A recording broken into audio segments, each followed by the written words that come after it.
This is Dateline News and Conversation. My guest tonight is Natalya Saghiyan. She is from Yerevan in Armenia. Natalya, welcome to the show. Hello, everyone. Okay. I'm Natalya. Yes, please go on. Tell me a little bit about your background first. Well, I'm Armenian. I was born in Armenia, raised in Armenia. At the moment, I'm the vice president of the Reformist Party of Armenia. I joined it in 2019. We are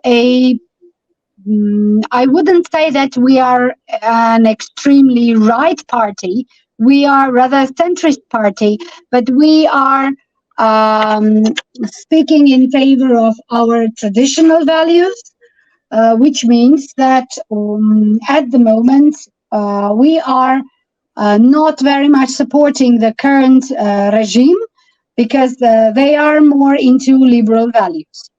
I'm married, I have 2 daughters, and I'm a soft power expert because Armenia has fallen as a victim of soft power, which is very, very visible now. But it started back in 1991 after the collapse of Soviet Union.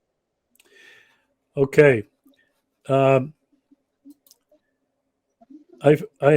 You and I recently were part of a conference that dealt with the Western U.S.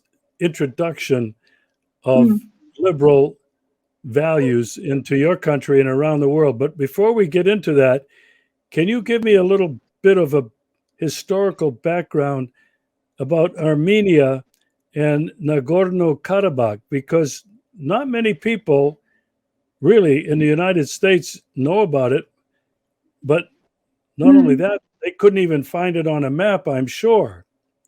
Yes. And sometimes when I used to travel to Europe a lot to participate study sessions of Council of Europe in Strasbourg and Budapest, and very often when people asked me, where are you from? And I said Armenia, they went like, oh, Romania. I'm like, no, not Romania, Armenia. That's something totally different. So the background is as follows. There is this little independent region which during Soviet times has been an autonomous republic of Azerbaijan inside Azerbaijan. But back in 1988, a huge movement started for liberation of Artsakh and for independence of Artsakh. We Armenians, we call it Artsakh, but the international community knows it as Nagarno-Karabakh.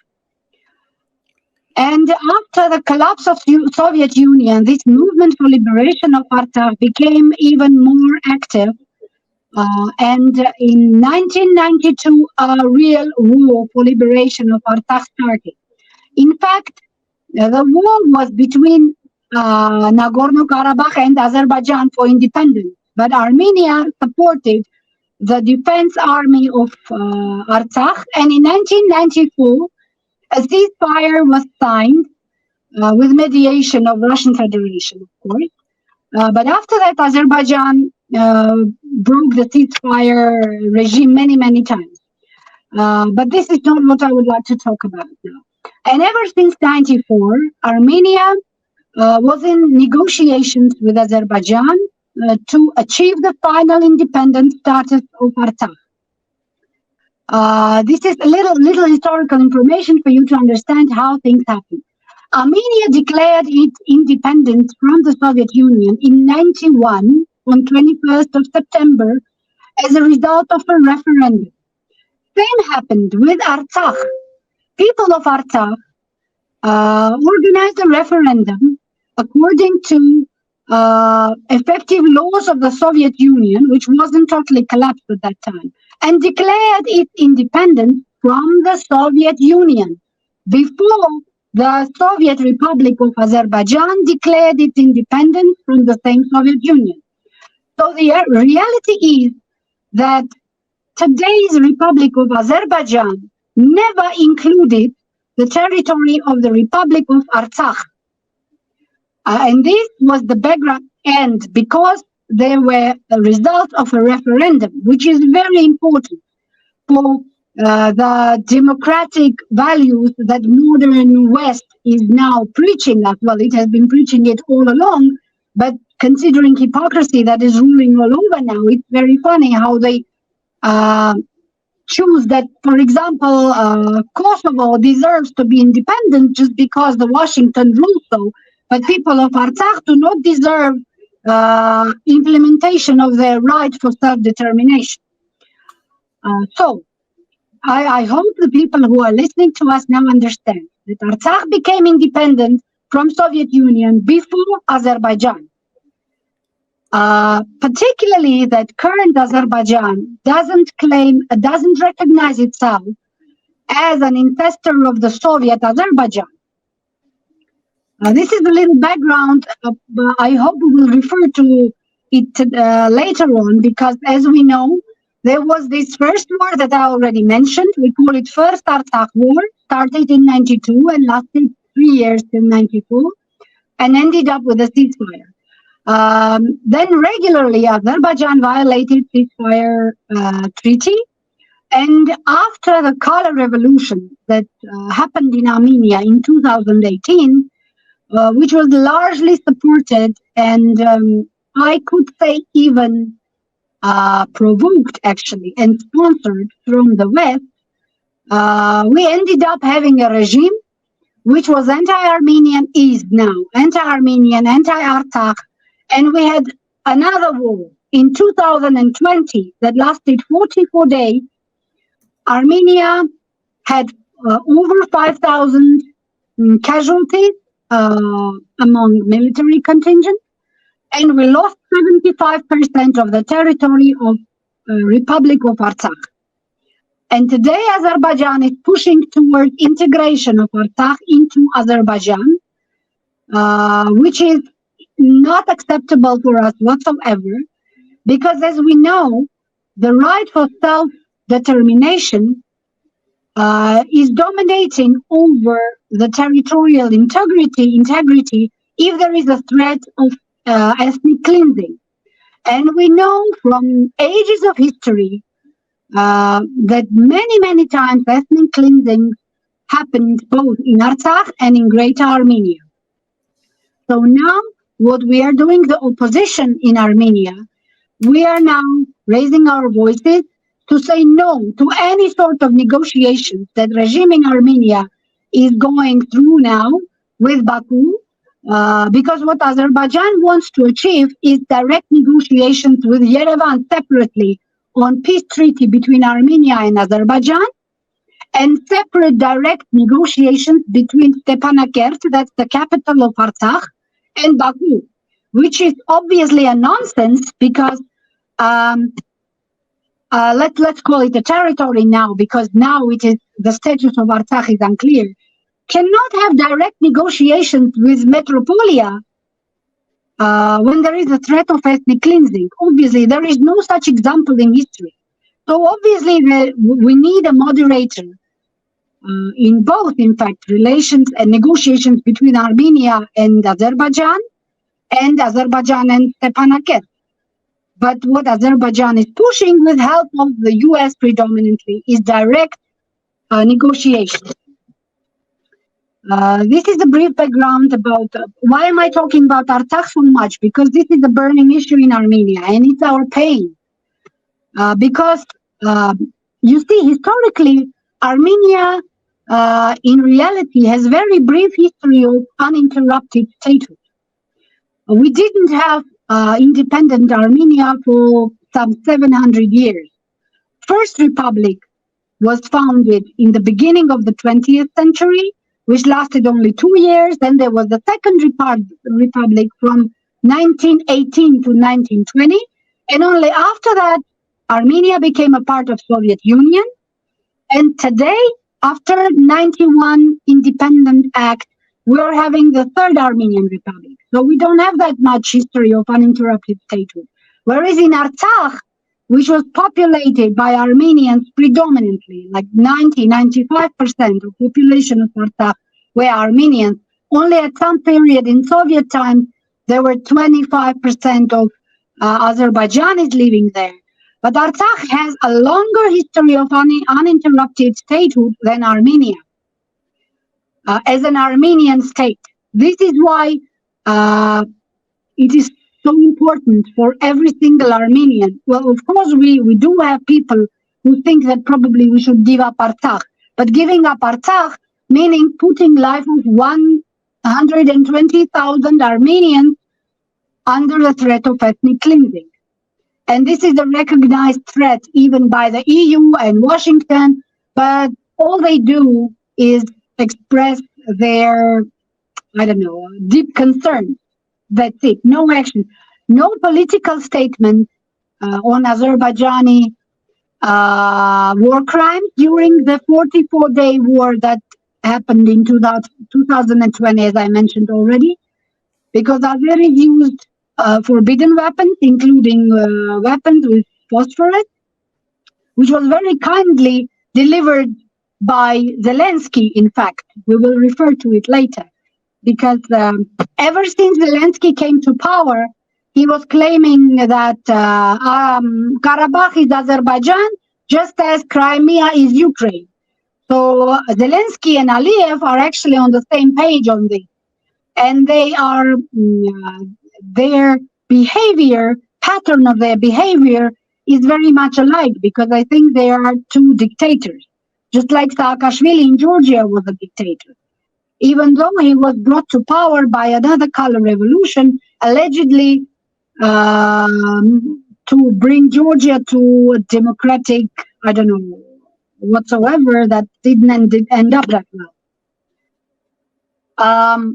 Again, during the 44-day war, we registered, and it's a proven fact, and Armenian side actually has a lot of evidence on that, but for some strange reason, current regime in Yerevan doesn't use this to prove to international community that Azerbaijan was using mercenaries from Arab states during the war to kill Armenians more effectively, as they usually do.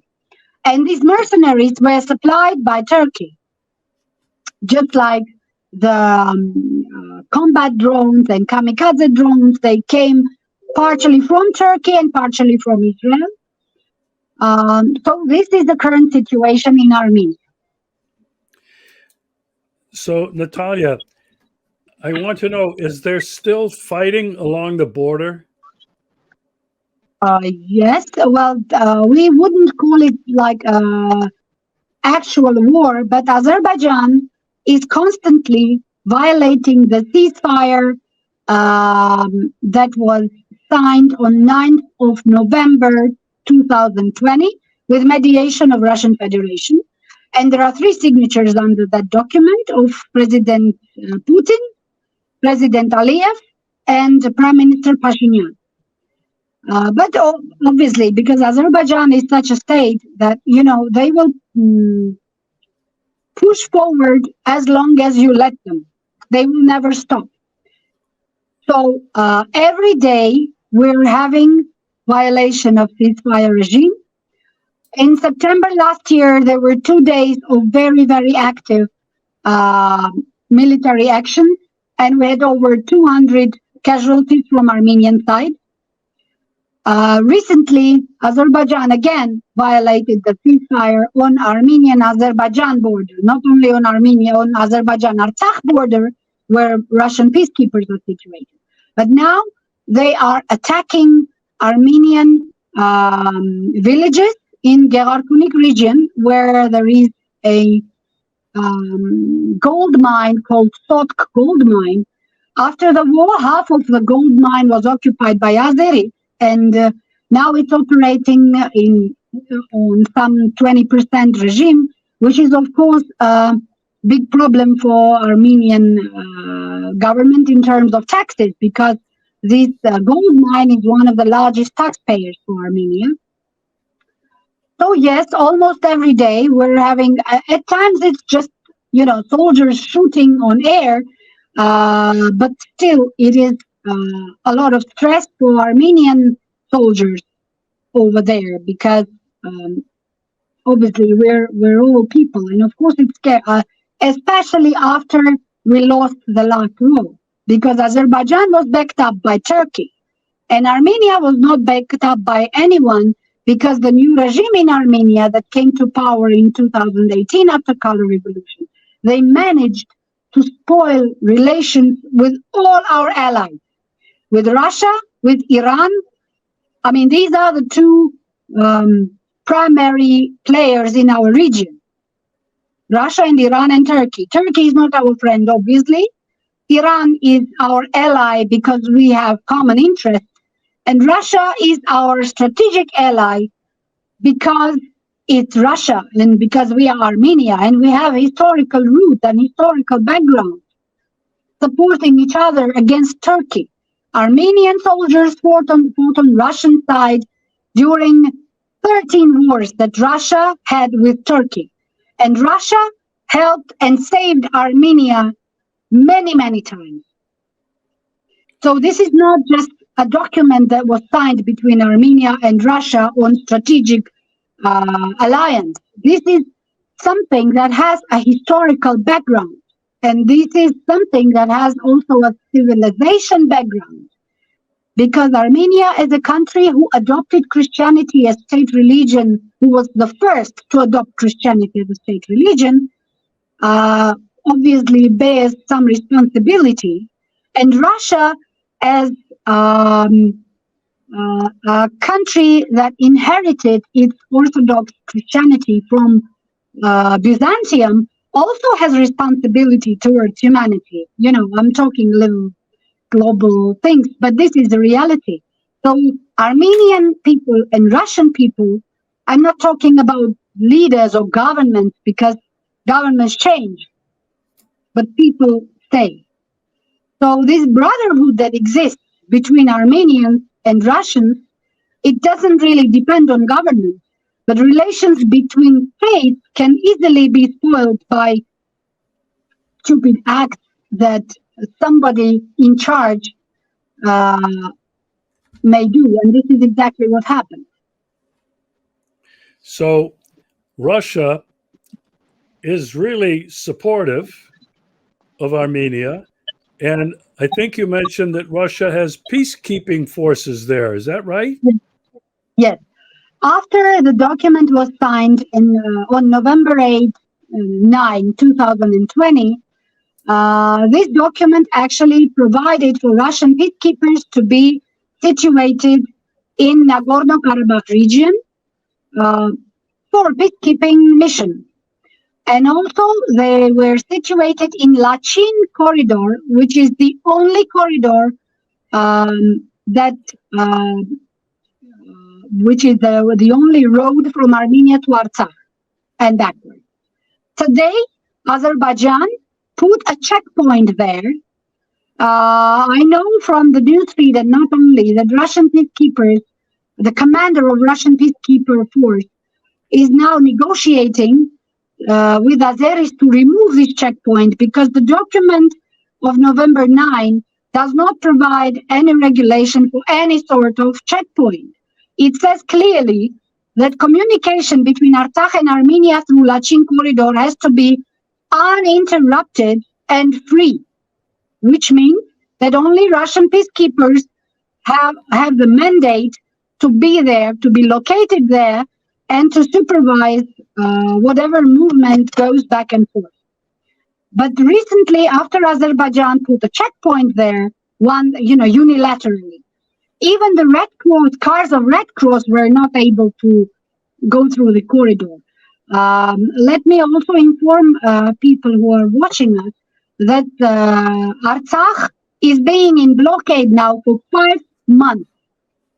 The blockade of Artsakh started in December last year, when so-called eco-activists came to Lachin corridor and blocked it. Of course, Russian peacekeepers were there too. But since these people who blocked the Lachin corridor were civilians, so-called, but obviously we identified some of them, and they were simply militants dressed in civilian dresses. So they blocked Artsakh, and since there is no other connection to Armenia, the only two organizations that are taking food, medical supplies from Armenia to Artsakh are Russian peacekeepers and the Red Cross and the Red Crescent Society. And they are also transferring people from Artsakh, people who need medical assistance, like urgent medical assistance, which they are not able to receive in Artsakh. They are also transferring these people to Armenia. Just think about it. 5 months, 120,000 people are blocked in Artsakh. They have, you probably, younger generation doesn't know anything about it. But I went through it in the beginning of the 90s when we had blackouts and we had no gas supply after the collapse of the Soviet Union. We had food cards. Every family was receiving food cards, coupons for bread, for, and groceries and other food products.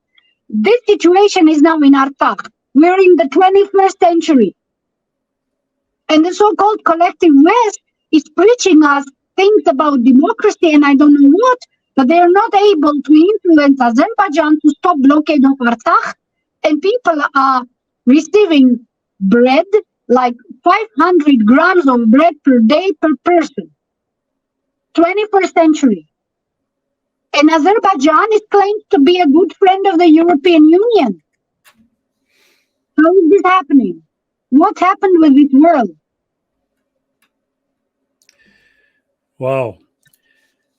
Thank you for that background, Natalya. I think it's very important. I was familiar with some of it because I visited your country last year and I learned a lot, but obviously I didn't learn enough about what you were describing here tonight.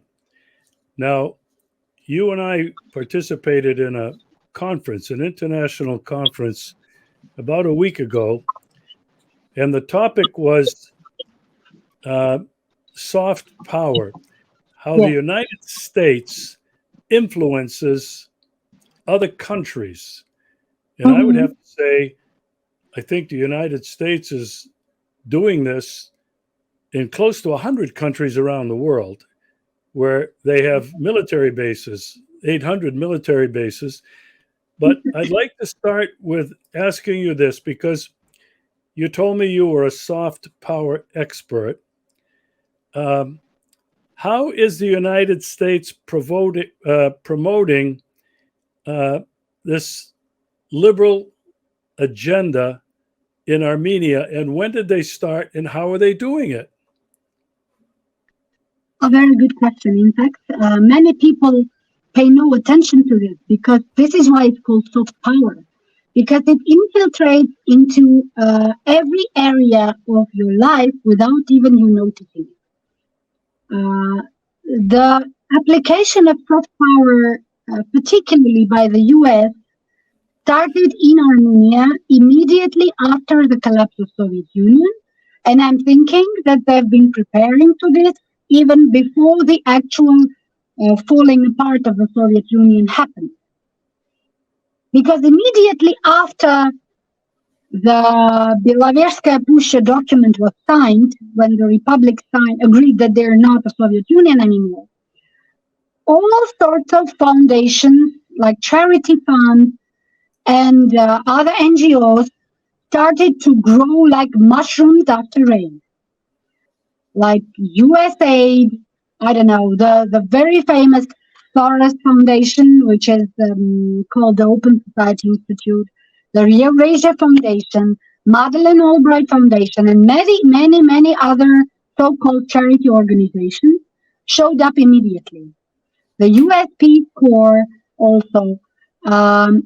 At the first you look, it seems like they're doing a great job because they are promoting human rights, equal opportunities for men and women, equal opportunities for minorities, and all these important issues which are really important. But when you look deep into it, you understand what happens underneath. First of all, Armenia never had a problem with national minorities because we have a Russian minority, Ukrainian minority, Yazidi minority, Kurdish minority, Assyrian minority, Greek minority, and we all live together in peace. We have no problems with each other because we have lived together in this territory for centuries. So we really didn't have an issue of anyone from outside Armenia dealing with it. But suddenly it became an issue. And suddenly this community started to get this vision that probably they should fight for their rights, while nobody was violating their rights. And the rights of minorities are actually provided for in the constitution of Armenia, and they have all opportunities to be elected and to elect. At the moment, all communities have their members of parliament that represent their communities, and it has been like this all the time. But the most important thing what happened is that the US-sponsored organization infiltrated into educational system because, this is a long play. This is a marathon. They start and they gamble and they plan ahead to have, like in 30 years, to have 2 generations of specialists of all areas educated based on liberal values. Which in reality, these liberal values that we're facing today have nothing to do with the classical liberalism that was born after the French Revolution.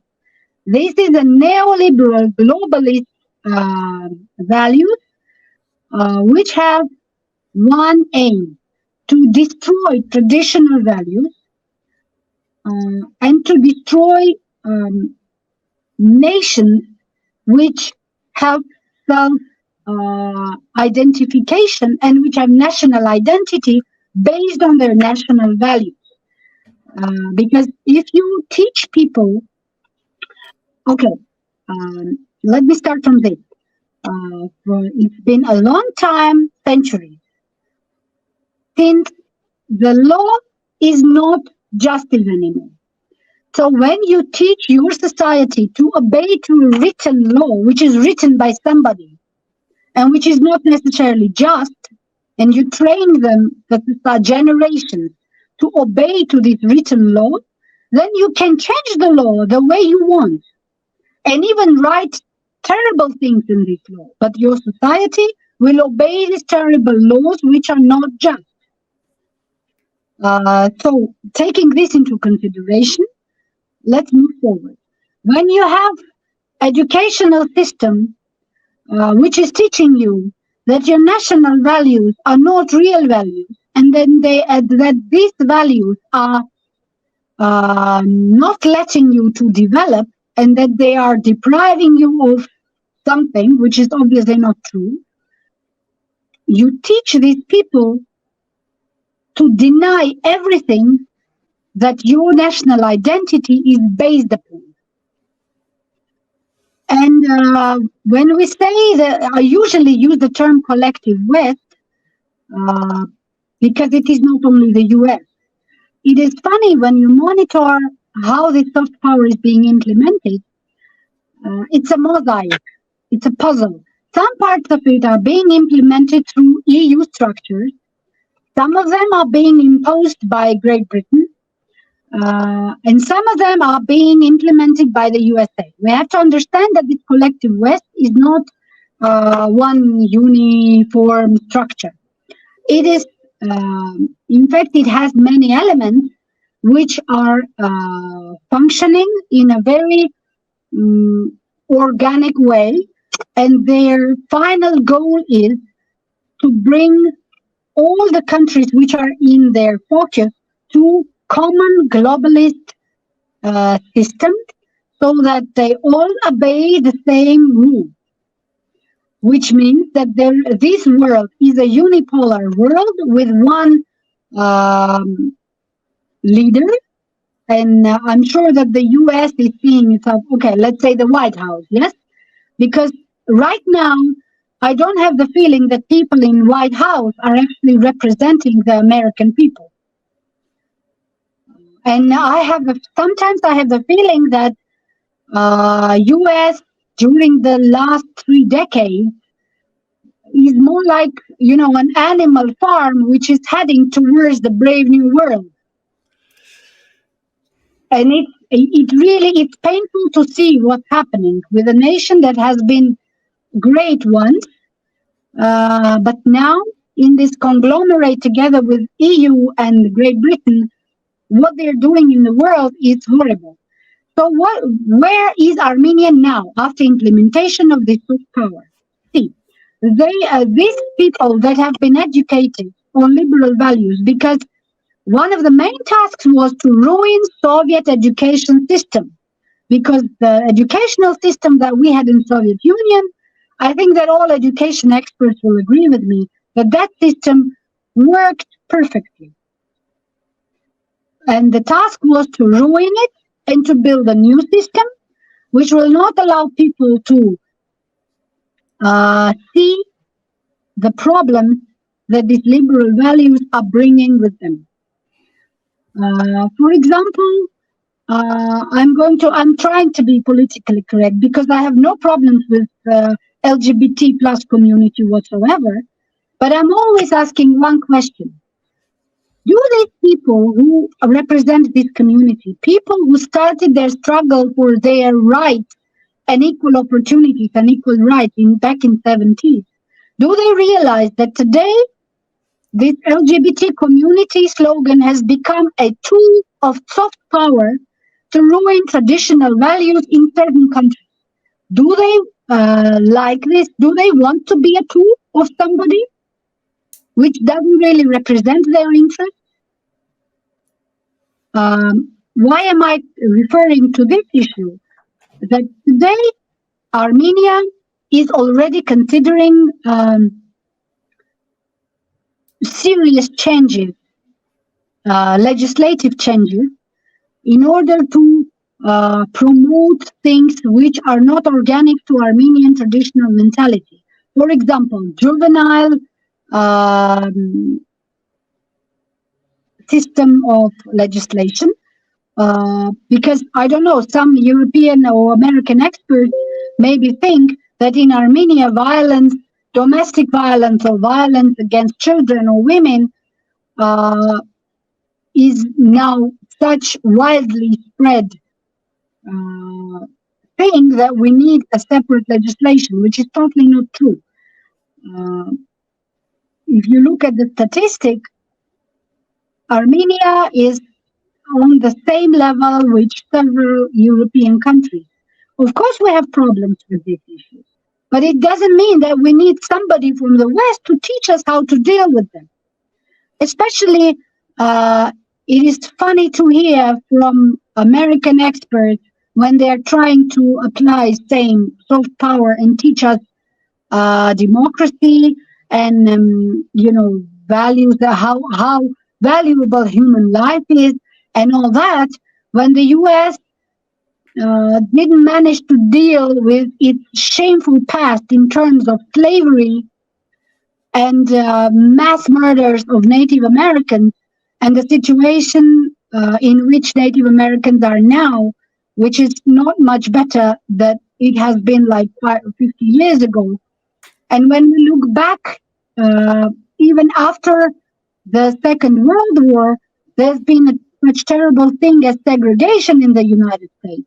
Whereas in Armenia and also in Russia and in many other ex-Soviet republics, slavery as such never existed in the course of history. So let's just understand that probably US is not the right country to teach us how to live. But soft power is called soft power because of this. It is being implemented in such a way that society, like Armenian society, which was not prepared after the collapse of the Soviet Union, we didn't have immunity against this soft power. And we truly believed that all these people, congressmen and senators and many other representatives of the regime in the United States, were visiting Armenia very often, saying nice words, just like Nancy Pelosi did like recently, a few months ago. And they were manipulating the recognition of Armenian genocide very often. Whenever they needed to push Turkey, suddenly the US officials started to talk about recognition of Armenian genocide. And this is also an element of soft power. When you take an issue, a burning issue, which is very important for a certain nation, and you manipulate it whenever you need it to solve, I don't know, problems before elections or to push somebody, you do it and, shamelessly. Another example of how the soft power works is the influence on the political system and the mass media. Today in Armenia, we have the following situation. The overwhelming majority of more or less significant mass media with audience over 30,000 views or likes, or audience, yes, are financed, which means controlled by the US through different foundations. They take people to trainings, they teach them how to, achieve democracy, whatever they're teaching on these trainings.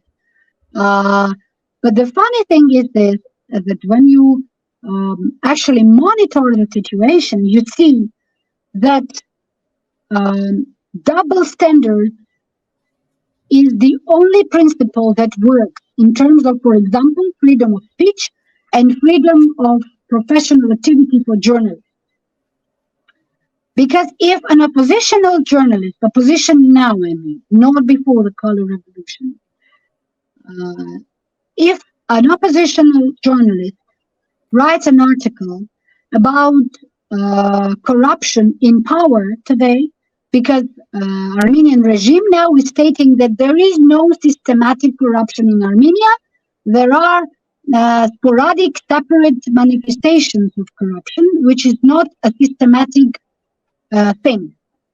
And whenever any independent or oppositional journalist writes an article about it, like well-grounded and rock-solid article, immediately you see the response of the law enforcement, which dig information from the past of this journalist. Even the most insignificant information suddenly becomes available and becomes a ground to prosecute this journalist.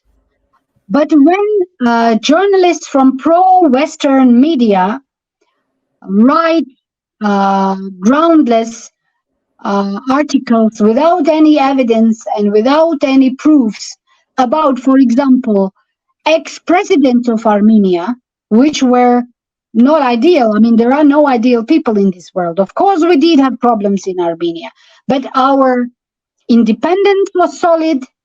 Artsakh was almost independent because Azerbaijan has been already forced into not forced, it actually put itself in a position when even co-chairs of the Minsk group of OSCE, which is the responsible body for negotiations for independence of Artsakh, admitted that Azerbaijan took a counterproductive position. And they were forcing Aliyev to sign to recognize independence of Artsakh. So this is what we had before the revolution. And what we have today is loss of territory and all that I've described. So when the US-sponsored media journalists prepare material filled with total not true materials about heroes of Artsakh war, both wars actually, or people who oppose the government, they get all the support, the people who support the government, businessmen and oligarchs, they immediately get all support they can, which is, last time I looked, this is not how democracy works, right? So this manifestation of soft power in mass media happened everywhere where we witnessed color revolutions. Same happened during Arab Spring in Maghreb countries, in Tunisia, Algeria, partially Morocco. Then same thing happened in Georgia. Same thing happened twice in Ukraine. And we here in Armenia, we are following all these in the news and, giggling, thinking that don't these people see where they're going? And there we have it now in Armenia too, because we didn't manage to get the immunity against it, because this color revolution was largely sponsored and supported from the West through the embassy of the United States. And as I already mentioned during the conference that you talked about, that we both participated, Mr. Bolton from United States came to Armenia when the so-called Velvet Revolution was not even over yet. People were in the street manifesting and supporting Nikol Pashinyan, the current Prime Minister of Armenia. And suddenly Mr. Bolton shows up and he says that Armenia has to get rid of its traditional restraints and make a step towards a brighter future. Just listen to it. So our traditional values, which are a ground for our national identity, which helped us to survive during ages of not having statehood and being surrounded by obviously hostile states. And even at some period of time, Armenians, when we didn't have our statehood, we lived in Ottoman Empire. And we were very, very seriously oppressed because the genocide didn't only happen in 1915. It was an ongoing process that took over 100 years. And not only Armenians, also Greeks, Assyrians, Yazidis, Kurds, and other minorities were massacred in Ottoman Empire. And we only survived and we maintained our national identity thanks to our traditional values, thanks to our religion and the Armenian Apostolic Church as a structure which helped us to maintain our language, our alphabet, our literature when we didn't have a state. And today, somebody from the US comes to us and says, you know what? Just leave all this garbage behind. You don't need it. Come to our new brave world and we will show you what happiness is about. Well, I don't think that it works like this. But we see that it worked in Ukraine and it worked in Georgia. And when we look at what happened in Libya and in Iraq, I mean, Iraq is now, I don't know, it's been devastated after this military campaign of the US against Iraq. And one of the most scandalous things for me personally that happened after Saddam Hussein was arrested, suddenly lots of artifacts from Museum of Baghdad, where many ancient artifacts of Babylon and other empires that were there long time ago and they were kept in Museum of Baghdad, suddenly all these artifacts disappeared. And every now and then they're showing up in private collections somewhere in London or in Washington or in Philadelphia. Some people may think that considering to, like, I don't know, war crimes and more serious disasters which are happening around the world, this is not important. But of course it is important, because for people of Iraq, these artifacts were a part of their history. And how did it happen that in Baghdad, which was under control of the US, all these artifacts suddenly disappeared? This is only one little story, but this illustrates how big players like the US, the EU, the GB, how do they act? They do not care.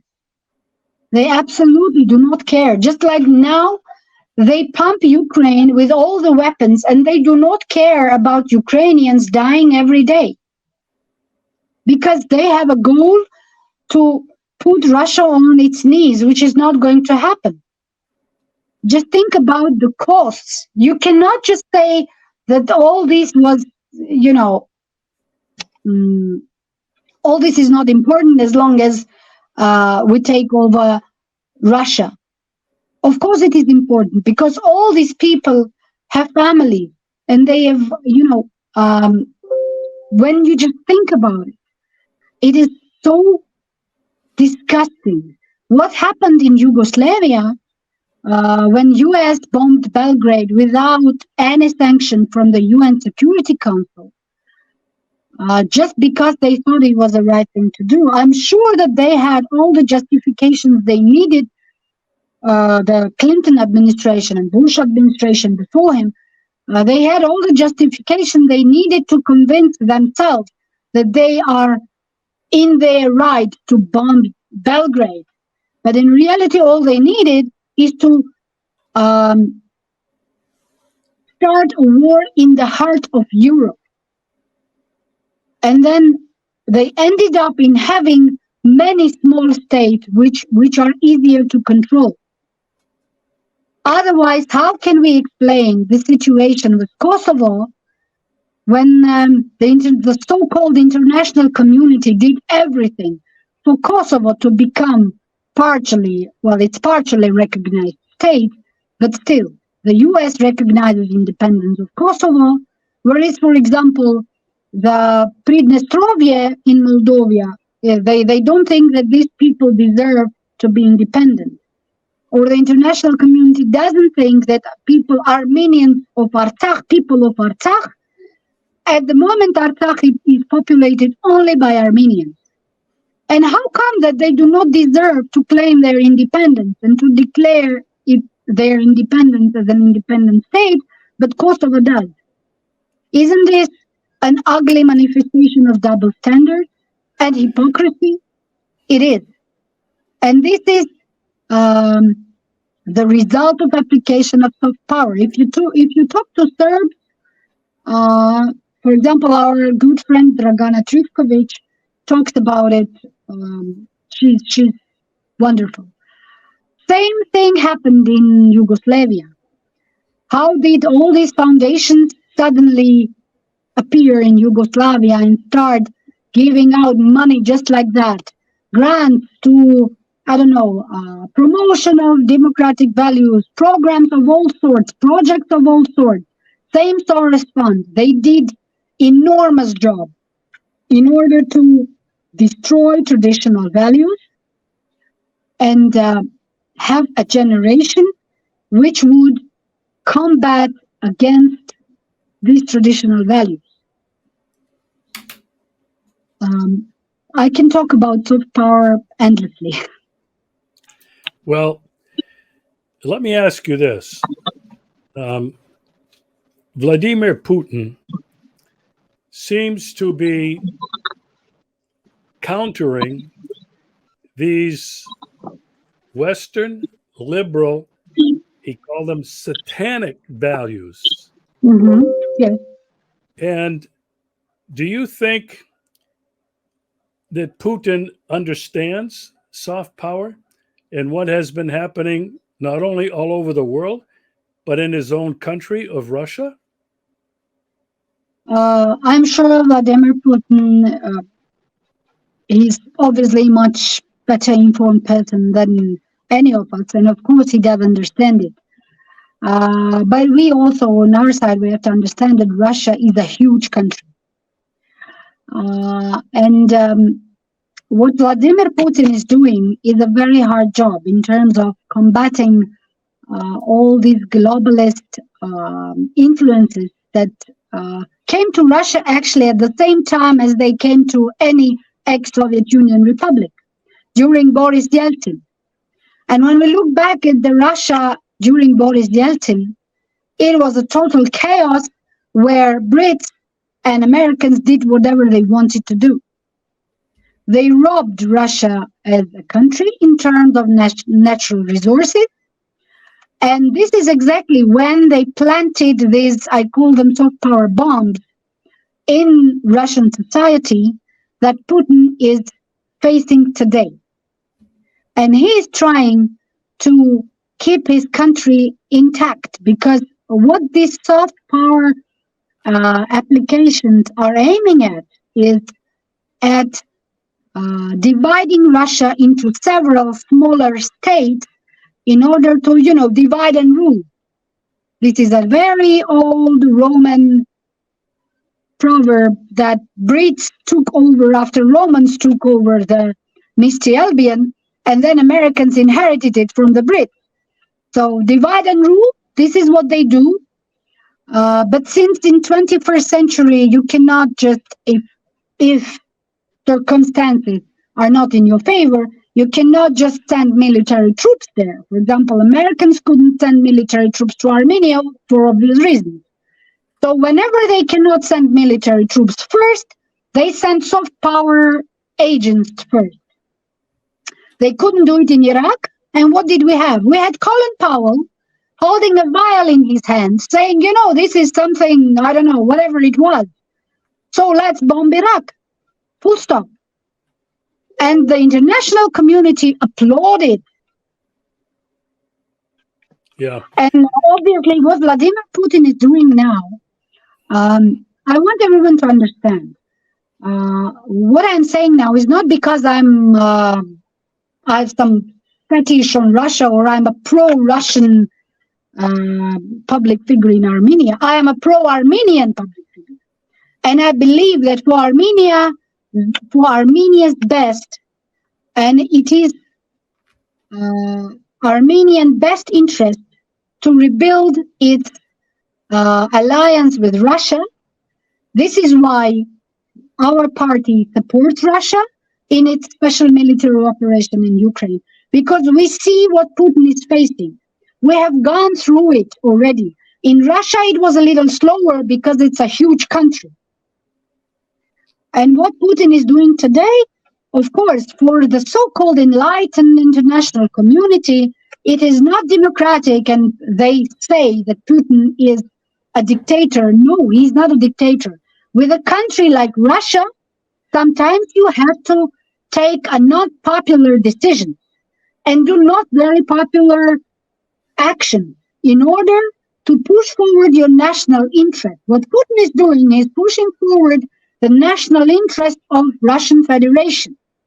Even though some actors like Navalny, Khodorkovsky, I don't know who else, these are people that are very largely supported by the West, the collective West, and the US particularly. And they have been planted there in order to destroy Russia and to bring to a regime change, whether through a coup d'etat, as they implemented in Georgia and in many other places. But it's not going to work in Russia. What they tried to do is they tried to blow it up from inside. And what Putin did was actually a very right thing to do.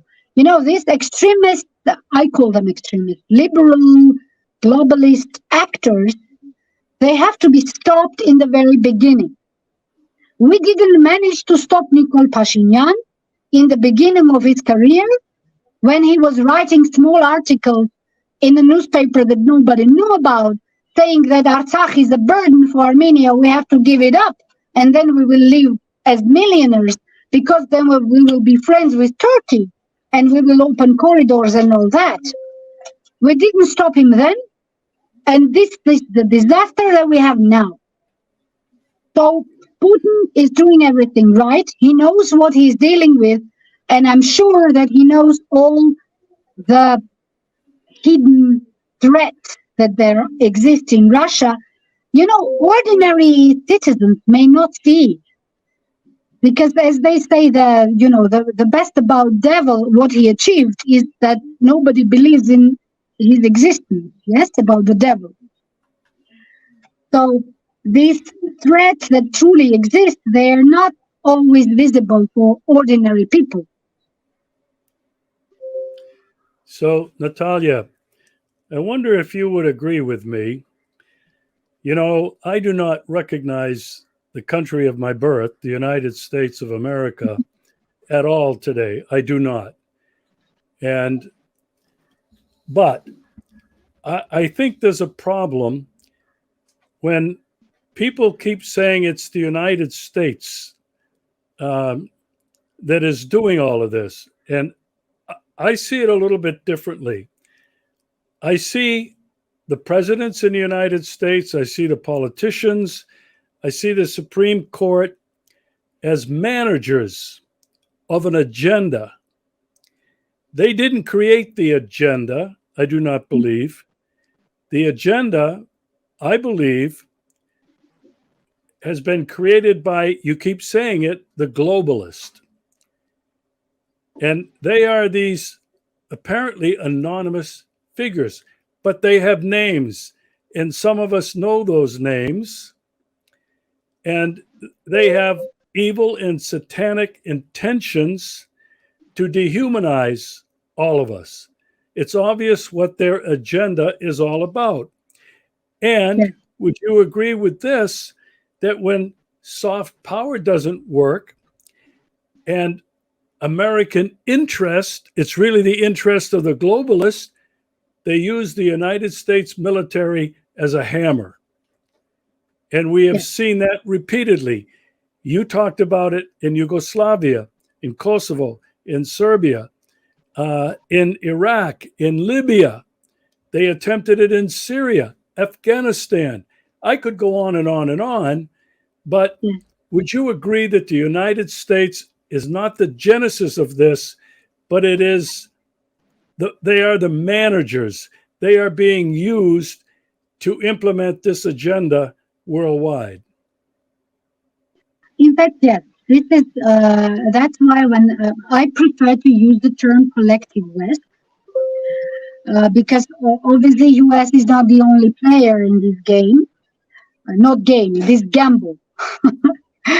The EU as a structure, I'm thinking, was created also by these globalist, let's say, anonymous people, which push forward globalist agenda.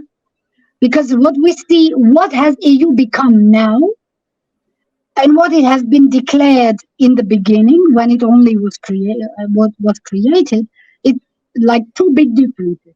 It has nothing in common. That what was declared when EU was just created and what it has turned into today.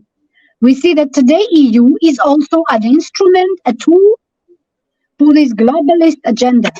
Because today we see that German people are facing very, very serious economic problems. Same in France, same in Great Britain, same in any country, you name it, in Europe. And what we see is, for example, people in France are on the street for how many weeks today? And if we follow this democratic approach, which is declared by the EU and the US and the UK and all the so-called international community, when you have people in the street, rules of democracy, logic of democracy tells you to listen to these people. But is this what we see today? No. The vox populi as such is not being heard. And people are manifesting in the streets of France, Germany, everywhere, because they do not want the government of their countries to send any more weapons to Ukraine. People want to have cheap gas. They want to have cheap electricity. They want to have cheaper than they are now, food products, etc. But who is listening to them? Nobody, because there is a common globalist agenda which has to be pushed forward. This agenda, let's put it simple, is to fit the entire world into a square where everyone would obey same rules and everyone would follow same pattern and would fit into the same system. But the world is not about this. The world is about diversity. The world is about different, different opinions, different cultures, different languages, different nations.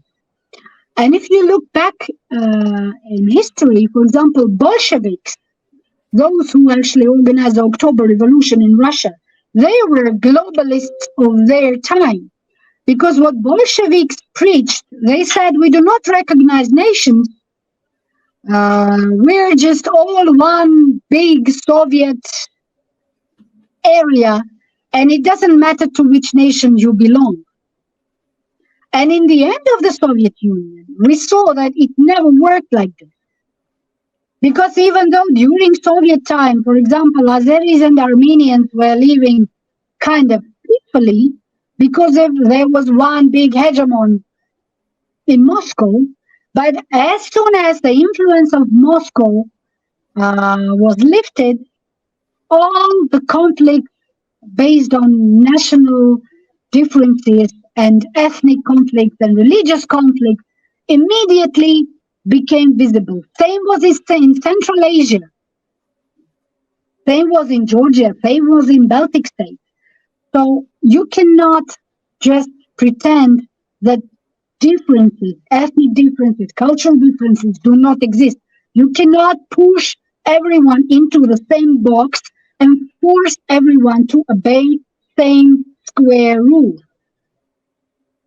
This is my position. Of course, the US is the face of this globalist agenda, because the US has the ambition to be the hegemon, to be the leader of the unipolar world, like the Great Britain was once when it used to be an empire. It was the leader of the unipolar world, and everyone else admitted and recognized the leadership of the United Kingdom. But then it lost its empire, and today the United States, because United States, obviously it's a powerful country. But why is it powerful? Because you tell me, for how many decades the US didn't have war on its territory? When was the last war?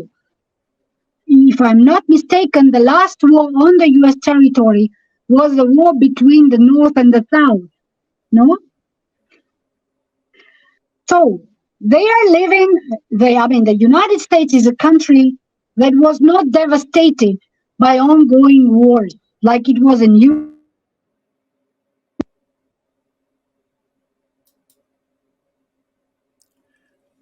I lost your microphone.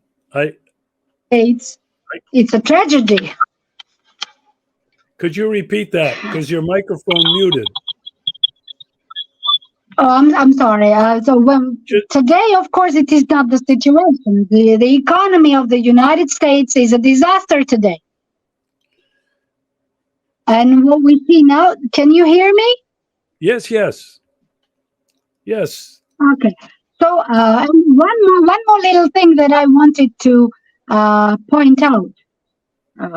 This entire thing with Ukraine, one of the reasons, I think, why this collective West, led by the United States, actually pushed Ukraine, to take a stick and to poke it into the bear's lair, was because of the situation with the economy of the United States. What we see today, serious businesses from Europe are moving to the United States.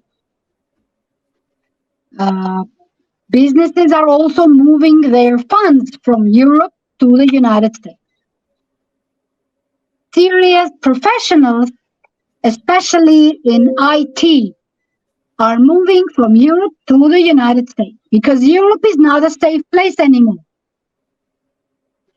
Because people are thinking that if this special military operation happens now in Ukraine, also in the heart of Europe, there is no guarantee that it will not happen somewhere else in Europe. If we look back at the Second World War, why did actually United States joined the Second World War? It joined actually, the boot of American soldiers came to Europe sometime around 1944, when the course of war was already obvious that the Germany was losing and Soviet army was advancing towards Paris, and the United States reasonably thought that the Soviet army may actually take over France, and then the US will have a water border through the Atlantic Ocean with Soviet Union. This is obviously not what they wanted. Well, this is my vision of it, yes? Put aside the political reasons. And today, what we see that today, the same collective West is pushing forward the agenda of falsifying the results of the Second World War. Now they're saying that Soviet Union simply participated somewhere in the outskirts of military action. But the war was actually won by the United States and the countries of the coalition, anti-Hitler coalition. Same thing is happening in Japan. Just a few days ago, they announced that there will be I think it was a G7 summit in Japan, in Hiroshima.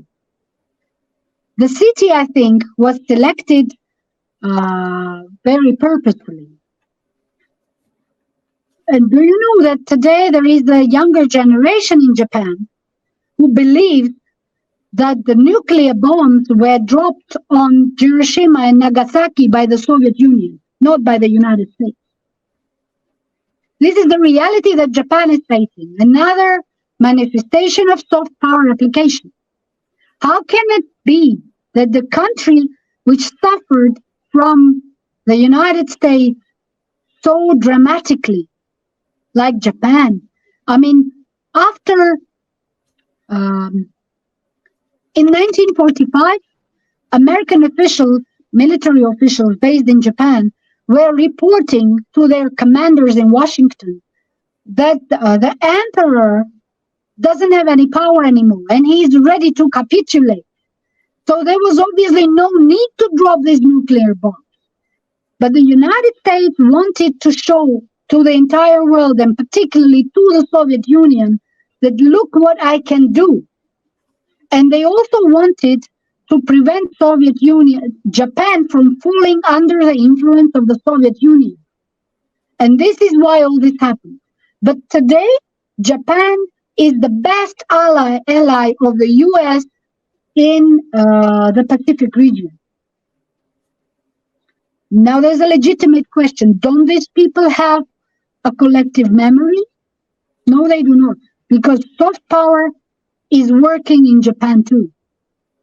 It's painful. And of course, it is not only the United States. This, as you said, this agenda is being implemented by this phenomena called the collective West, because everyone has a role in it. For example, the Great Britain, which has been the best ally of Turkey during the last, 200 years. And after the San Stefano Treaty, which was signed after the Russian-Ottoman War in 1878, which was a very good treaty for Armenians, for Russians, and for many other states in Balkans too.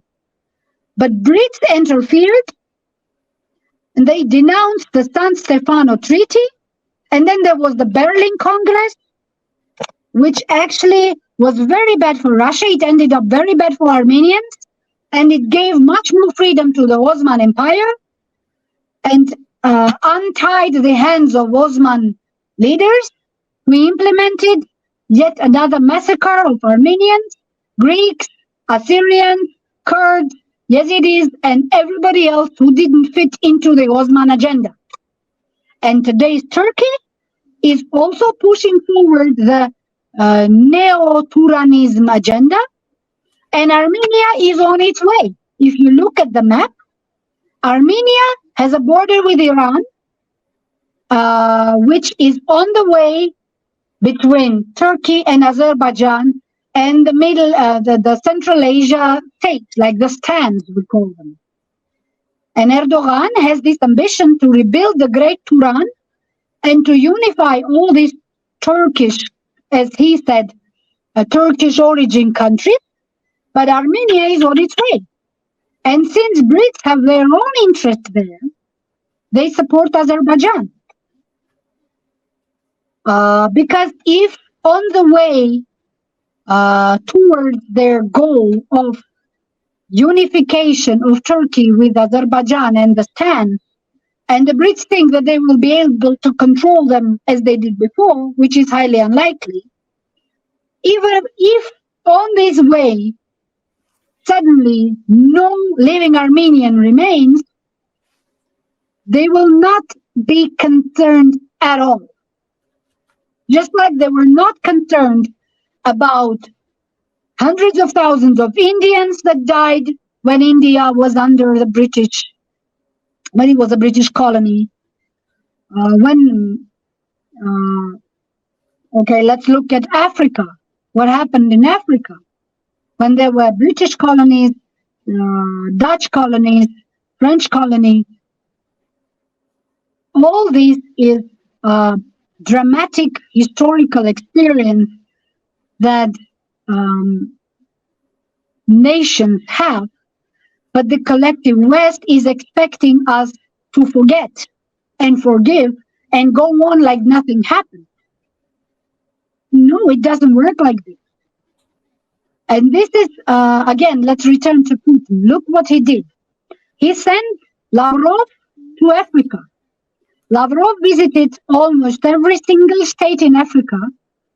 And after that, they had a huge Russian-African Congress in Moscow, where almost every African state was represented.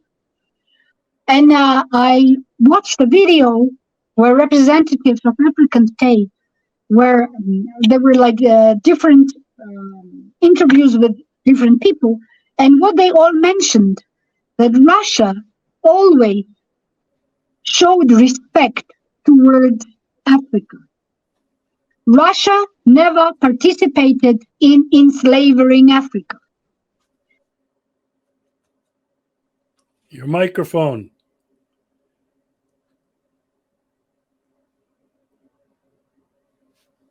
Now what's going on? All right, there you go. I hear you. Okay. So the policy that Russia is implementing in Africa is just brilliant. Because after Lavrov traveled all over Africa and met with all important people in Africa, they held this Congress in Moscow, and all representatives of African states mentioned the deep respect that Russia has always been manifesting towards Africa. You see, this is the key. Respect towards independent states is the key. And Russia, a Russian government, and Vladimir Putin, whenever they speak about sovereignty and independence of other countries, they declare one thing: Russia is never organizing regime changes anywhere.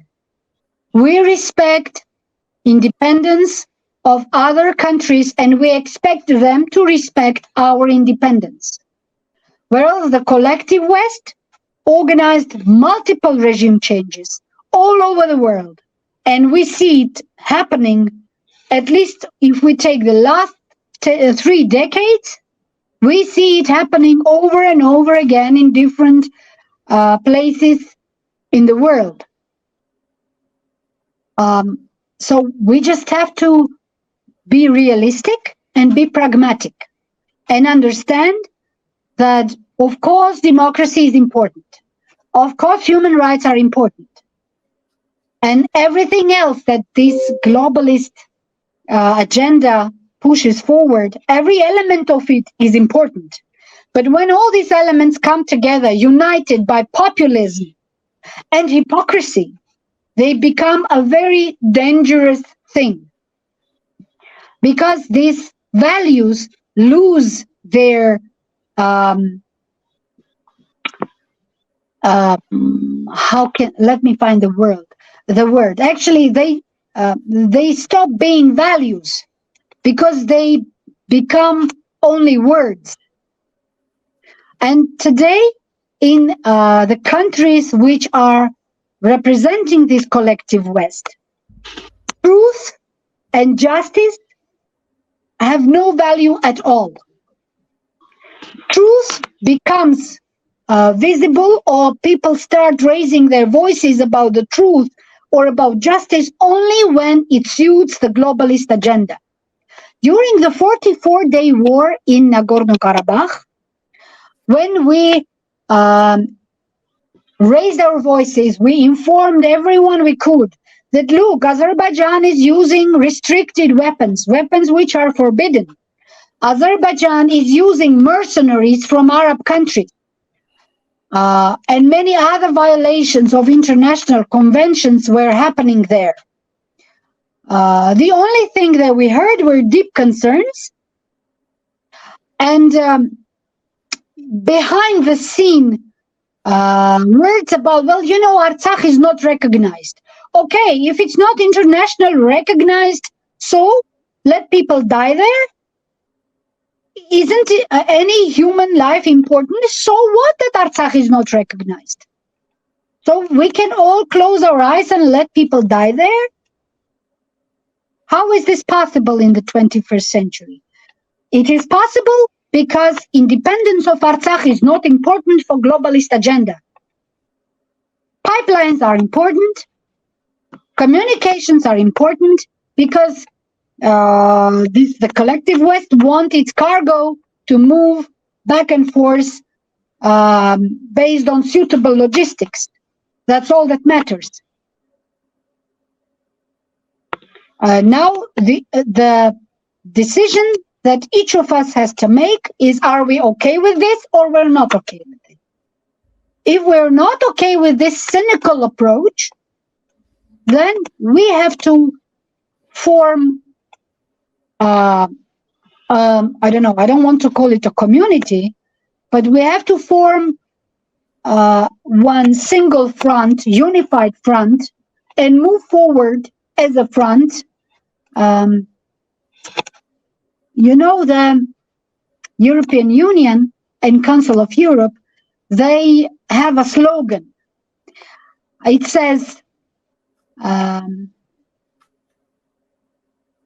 think globally, act locally, which is a very right thing to, a very right principle to use. This is what we have to do.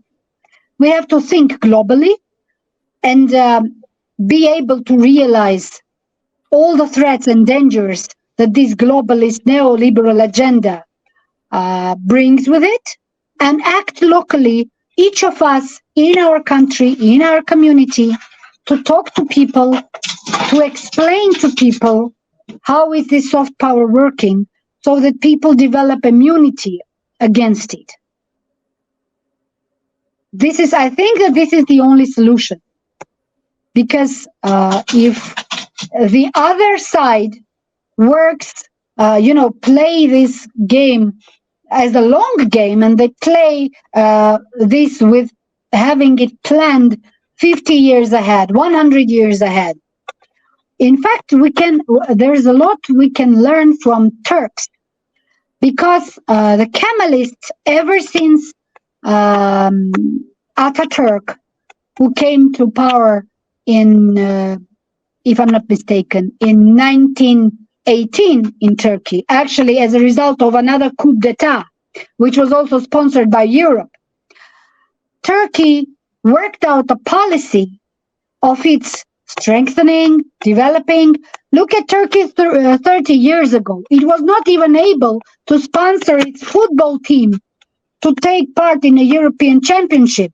This is why football team of Turkey won, but they were not able to sponsor their team to come to the championship, so they removed their team, and Denmark participated and became champion of Europe. This was in 1990, I think. Turkey was a poor state. But today, 30 years later, look at Turkey now. It is a key player in South Caucasus, and not only. Today, Turkey is mediating Russia-Ukrainian grain deal. So we have to learn from them, take the best we can, and plan our actions not for 1 year, 2 years, but 5 years, 10 years, 15 years ahead.